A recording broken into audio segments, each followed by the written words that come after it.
السلام علیکم جی۔ آج ہم بات کرتے ہیں برج قوس اور ستارہ مشتری کے بارے میں، جن کا نام فے سے شروع ہوتا ہے۔ یہ ان کے لیے ستارہ ہے۔ 22 نومبر سے لے کے 22 دسمبر تک جن کی ڈیٹ آف برتھ ہوگی ان کا برج قوس اور ستارہ مشتری ہوگا۔ ان کا صدقہ جمعرات کے دن ہوگا اور ان کا عدد 3 ہے۔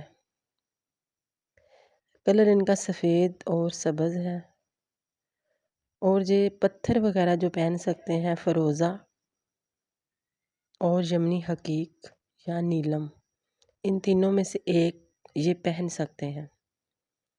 موافق ساتھی ان کے حمل اور اسد رہیں گے۔ نام موافق ساتھی ان کے خوت، جوزہ اور سنبلہ رہیں گے۔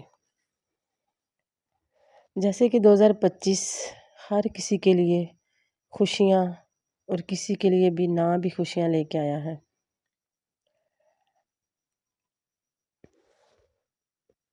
برج قوس اور ستارہ مشتری یہ دولت کا بادشاہ ستارہ ہے۔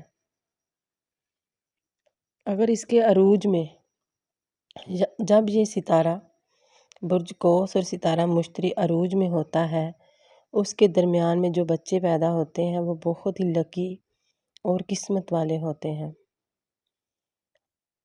اور ان کے آنے سے گھر میں خیر و برکت بھی آتی ہے۔ ان کے آنے سے اگر حالات خراب ہوں تو ٹھیک ہونا شروع ہو جاتے ہیں۔ جیسے کہ لوگ کہتے ہیں کہ فلاں بچہ پیدا ہوا تو رزق لے کے آیا، قسمت والا ہے، اتنے ہمارے کام ہو گئے ہیں، یہ ہو گیا وہ ہو گیا۔ اس کی وجہ یہی ہے کہ برج قوس اور ستارہ مشتری جب عروج پہ ہو، اس کے درمیان جو بچے پیدا ہوں گے، یا ہم شادی کر کے جو نئی دلہن گھر لے کے آئیں گے تو باعث رحمت، قسمت اور رزق لے کے وہ آئے گی۔ ان کا صحت والا ستارہ خراب رہنے کا خدشہ ہے۔ ان کو اپنے والدین پہ خصوصاً دھیان دینا ہوگا۔ 2025 میں ان کی انعامی اسکیم میں کوئی لاٹری وغیرہ، کوئی بانڈ وغیرہ بھی لگ سکتا ہے۔ عزت وقار کے گھر میں اگر دیکھیں ان کا تو 26 مئی سے لے کر 10 جون تک وبال کی حالت میں یہ رہے گا۔ برج قوس اور ستارہ مشتری ذہنی سکون حاصل کرنے کے لیے الگ الگ طریقے آزمانے کی کوشش بھی کرے گا۔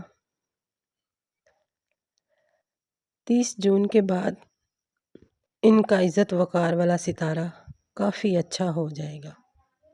کوئی بھی اگر یہ کام کرنا چاہیں تو کر سکتے ہیں، کسی سے لین دین اگر کرنا چاہیں تو کر سکتے ہیں۔